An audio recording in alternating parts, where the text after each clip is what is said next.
Hello చెప్పండి. Sir sir నేను నాకు సైకియాట్రిక్ ప్రాబ్లమ్ ఉంది సార్. 15 నుంచి సెరోటోనిన్ వాడుతున్నా. అయితే ఏమైనా కొత్త బిజినెస్ పెడదాం ఏమైనా ఒత్తిడి జరంత ఒత్తిడైనా ట్రిగ్గర్ అవుతుంది సార్. అయితలేదు. ఏం చేయాలి సార్? మీ పేరు? శ్రీనివాస్ సార్. శ్రీనివాస్. ఎక్కడి నుంచి మాట్లాడుతున్నారు? మెదక్ సార్. మెదక్. ఏం చదువుకున్నారు మీరు? నేను 10th వరకు చదువుతున్నా సార్. 10th. వయస్సు?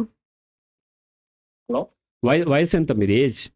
46 సార్. 46 ఇయర్స్. ఒకటి శ్రీనివాస్ గారు, మీరు మెడిసిన్ వాడుతున్నారు. మెడిసిన్ ఇచ్చింది డాక్టర్ గారు, సైకియాట్రిస్ట్, రైట్? మెడిసిన్ గురించి ఏదన్నా కామెంట్ చేయాలంటే కనీసం మెడిసిన్ చదివి ఉండాలి. సైకియాట్రీ కాకపోయినా కనీసం ఎంబీబీఎస్ లేకపోతే వేరే డిపార్ట్మెంట్ ఏదైనా ఎక్స్పర్ట్ నాలెడ్జ్ ఉండాలి, ఆ క్వాలిఫికేషన్ ఉండాలి. నేను ఒక సైకాలజిస్ట్ని. సైకాలజిస్ట్ మెడిసిన్ చదవలేదు, ఫస్ట్ అర్థం చేసుకోండి. ఇది మెడికల్ డాక్టర్ కాదు. ఏ సైకాలజిస్ట్ కూడా మెడికల్ డాక్టర్ కాదు. ఈవెన్ దో కొంతమంది పేరు ముందు డాక్టర్ అని పెట్టుకుంటున్నా, పిహెచ్డి ఉంటే డాక్టర్ అని పెట్టుకోవచ్చు, బట్ వాళ్ళు కూడా మెడికల్ డాక్టర్స్ కాదు.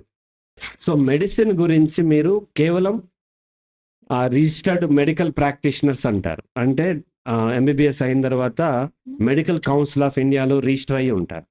వాళ్ళని మీరు అప్రోచ్ అయ్యి అడగటం బెస్ట్ అనమాట. కాబట్టి మెడిసిన్ గురించి నాకు ఏమాత్రము నాలెడ్జ్ లేదు, నేను కామెంట్ చేయకూడదు.